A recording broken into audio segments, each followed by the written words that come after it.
Hello everyone! Today we're going to be working on Eekend Getaway Clawdeen. We got her all boil washed and ready to get styled, so let's get to it. Now for outfit, as you can see, I pulled a couple pieces from other dolls, being the chain that came with the Hissfits 3-pack and then the boots that came with Fearbook Toralei. I think the boots, they're not a one-to-one color match, but I think they make that money piece of pink in the hair really pop. So, I don't know, it completes the go-go look for me, because that is the vibe I'm kind of trying to achieve here. I love the little dress. Again, those sleeves they kill me every time. So, yeah.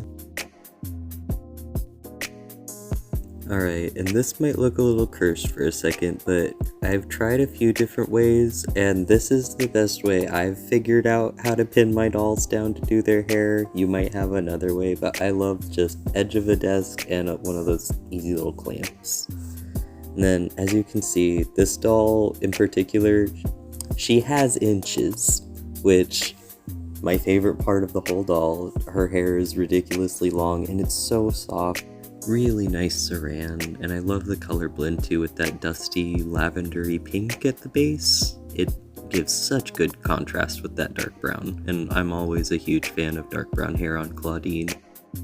The overall look we're going for is a super high ponytail with very defined spirally curls, maybe with the pink money pieces up front dangling down. Very much leaning into that go-go girl fantasy vibe.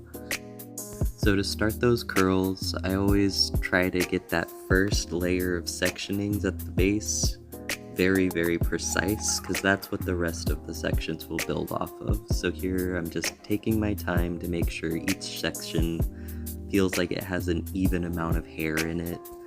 I use my toothbrush to smooth things out as I go and make sure that curl cream I'm using is working its way through.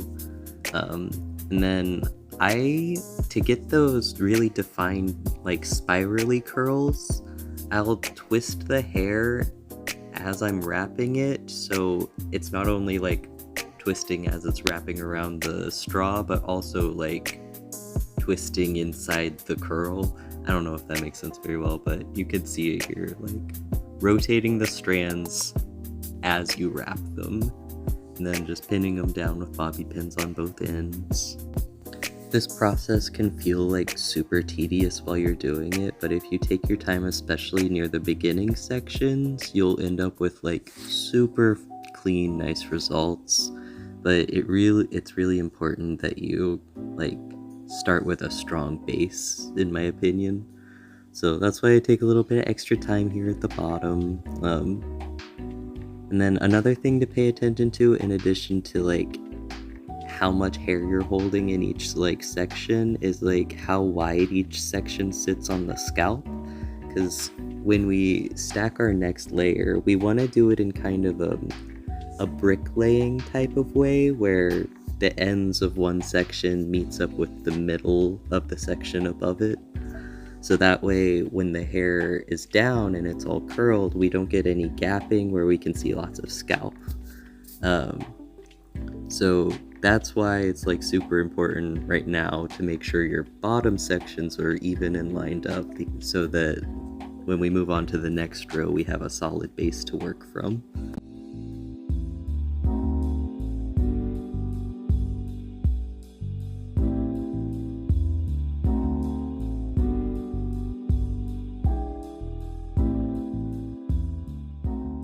Something else to be mindful of while you're doing this is you want to kind of think of each half of the head as mirrored left and right. So for the curls on the left side of the face that I'm working on, I'm twisting them in the opposite direction that I twisted the curls on the right side of the face.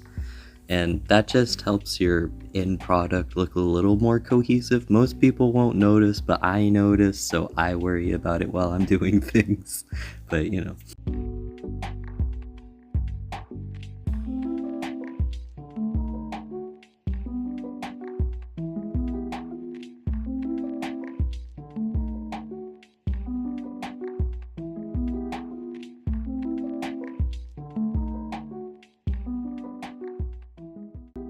To start the next section, I just give it a good brush out again, so we make sure we're keeping any knots or tangles under control. I'll also start my sections kind of staggered halfway up the ear, so that way the end of the section doesn't land exactly at the base or the tip. And that way the edges of your curl sections won't be lining up exactly with the edges of the sculpted details, so you'll get more of a natural look overall. Another tip for doing this is that as you're working through your sections and sectioning out your next row, if you notice hair sticking to your lower layer bobby pins, comb through it, take your toothpick and fish out as many of those stray hairs as you can. The more clean and organized each section is, the better off overall your curls will end up looking. And then as you start your next row, be mindful about which direction you're twisting the hair. You want to keep it in line with what you did on your previous row, so if you're rotating counterclockwise or clockwise, just keep it consistent throughout and then mirror it once you get to your halfway point. Now that we've moved on to the second row, we get to use the first row of sections as a guide, so things get a lot easier from here on out.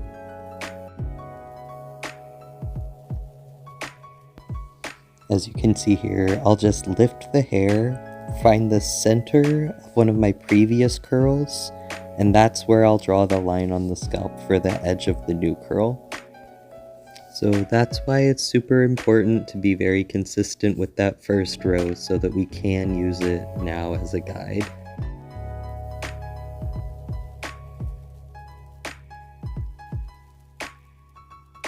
And I'll just keep working through, and then throughout the rest of the styling process, the main thing to watch out for is feeling with your fingers to make sure your sections feel consistently thick. You don't want them to get too thin or too thick because they'll hold the curl differently when it starts hanging, and we're looking for very even, like copy-paste style, like very nice spirally curls.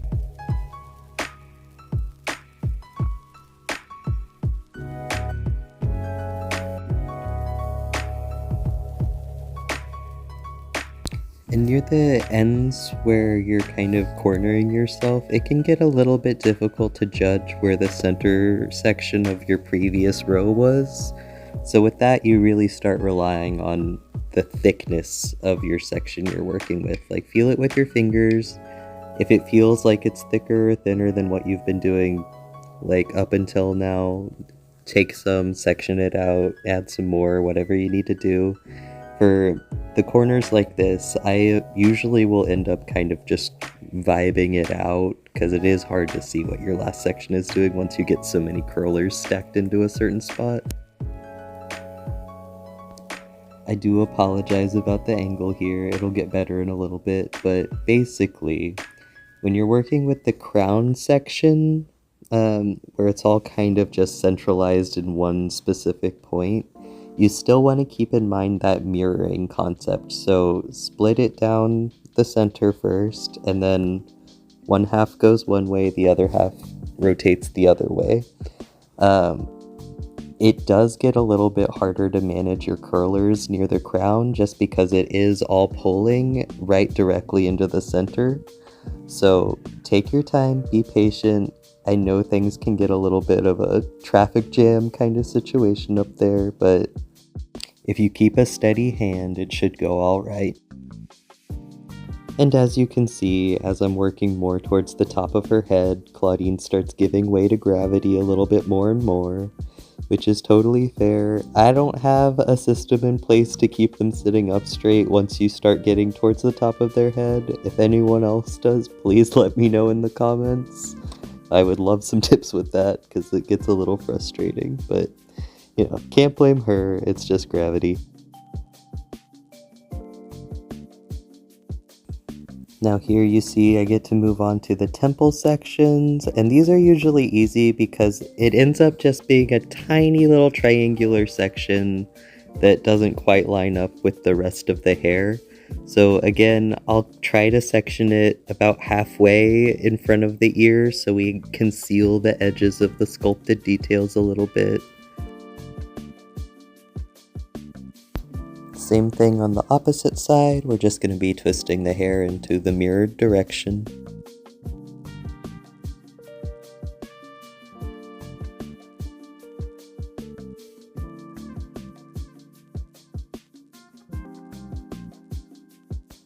Now moving back to the crown section at the top, I'm just going to be working in small sections moving forward towards the face.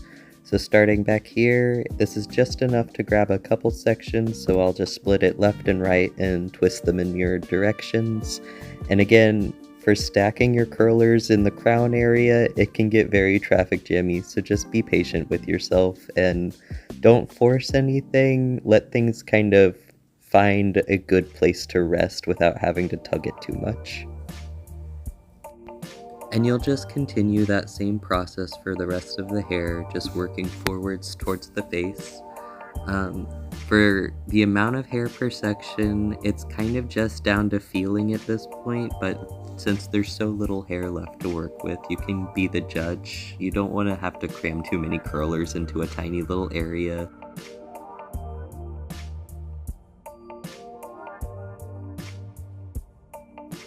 And for these money piece sections, you really want to take your time because that's where the eye is going to land first whenever people look at your doll. So I'll section out and make sure the bulk is right first, and again, always work forwards towards the face so you're ending with those last two finishing pieces that'll hang down like a little curtain situation. This is my favorite part of doing doll hair because it looks completely unhinged and so goofy, like, oh my god, what have I just done with all of my time? But you gotta remember, trust the process. If it looks goofy now, it's probably gonna look super good later.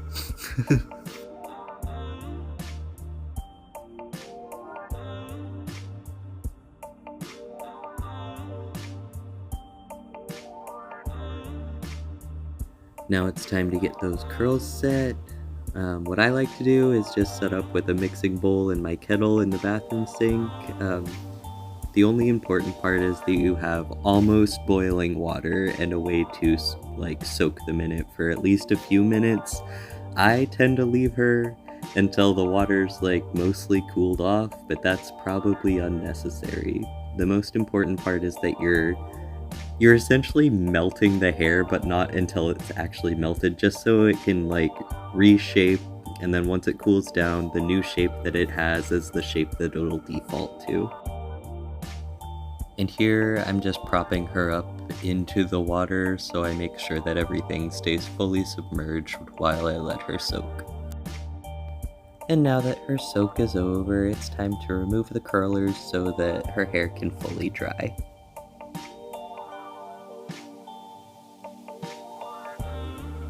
As you can see here, I lost the footage of removing the first few curlers, but I'll go over it now that we're partially through.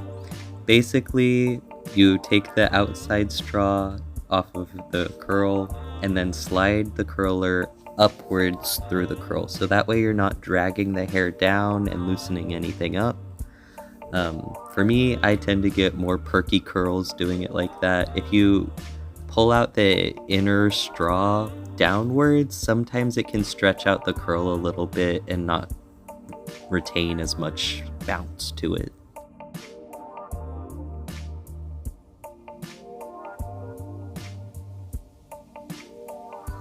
And you do just want to be pretty careful while you're doing this. The more limp you can keep the curls on a surface and the less like maneuvering you do to each of them, the better.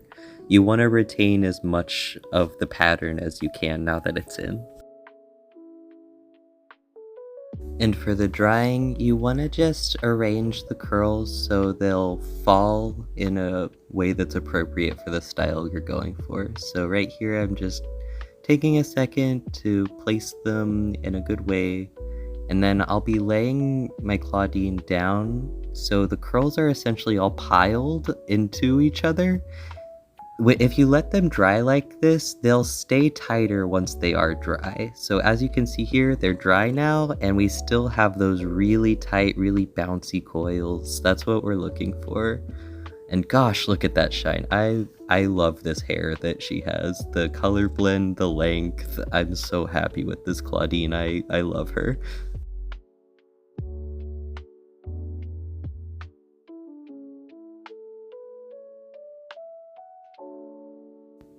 And here I'm just playing around with those money pieces, trying to really envision how I want each curl to kind of lay against the head as it's pulled back into that high ponytail we're gonna go for. Here I'm pulling out my elastics. I always try to keep a color coordinated situation for the outfit, so we're going with pink here. Now for adding in the elastic, I'm really letting gravity do the work, where I'm reclining Clawdeen so her hair can fall where I want that high ponytail to land. And then I'm just gently adding in the elastic. With curls, the trick really is to maneuver them as little as possible so you don't disturb the pattern. And here I'm just attempting to pull out a section of the elastic so I can show you a way to make it easier on yourself later, but my hook falls out right there. But it doesn't really matter. Basically, we'll just be taking a single curl section from the underneath of the ponytail, dropping it down.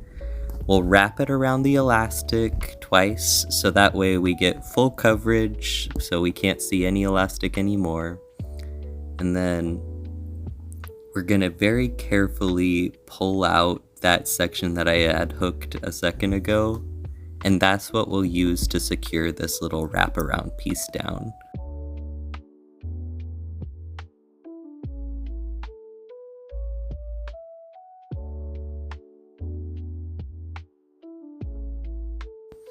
And as you pull a curl through the elastic like this, as you can see it's kind of tight, just be very careful to not strangle it going through. I did kind of destroy this one curl. I fix it a little bit better later, but it's fine. That's why we take a curl from underneath the ponytail, so if you mess it up, you can't see it.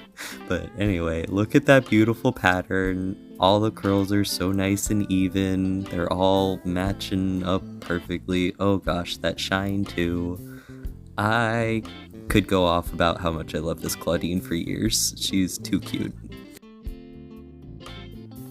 Now for the super fun part, we get to take our fabric scissors and we'll just go curl by curl, cleaning up the ends so we make sure to get rid of any weird flyaways.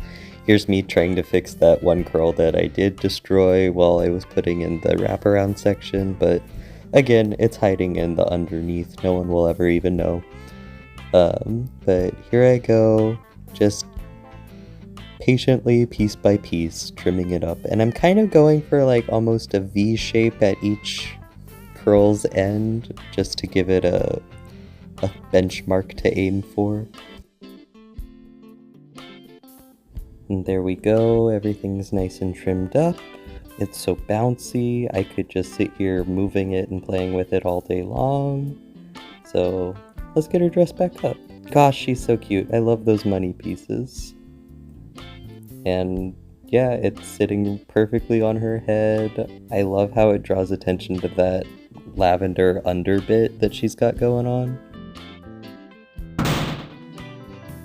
Yeah, the ponytail does make her a little bit top heavy, so make sure that you set your dolls up with proper support. So just to run through her outfit a little bit, this is the dress that one of the dresses she came with, the one I far prefer.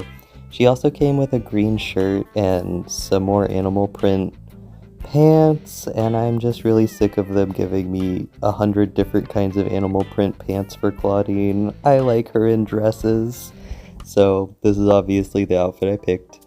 The shoes that came with her, I was not crazy for, but I ended up getting Fearbook Toralei, and the boots that came with that Toralei I hated with the doll.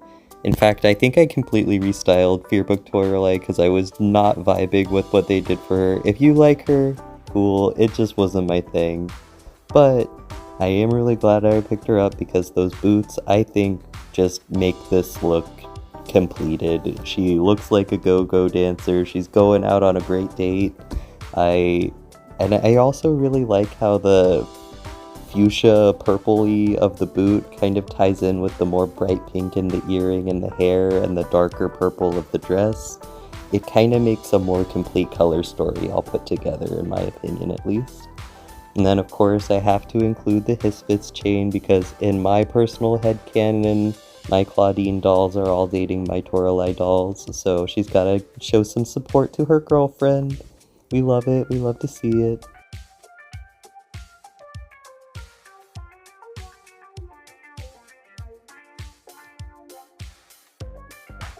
And then, I'm sure I'm not the only one to let you know, but I love the trick where you take an elastic and you tie it to an object you'd like your doll to hold, so you can then tie it into your doll's hand so it looks like they're actually holding it. I'm doing that here with the little camera bag. I love this little accessory just because it's so unique, you know, and I like the little eyeball design and the colors are fun. And if you ever have the issue where the elastic makes a little indent in the hand later, you can just put the hands in hot water and it'll reset the mold.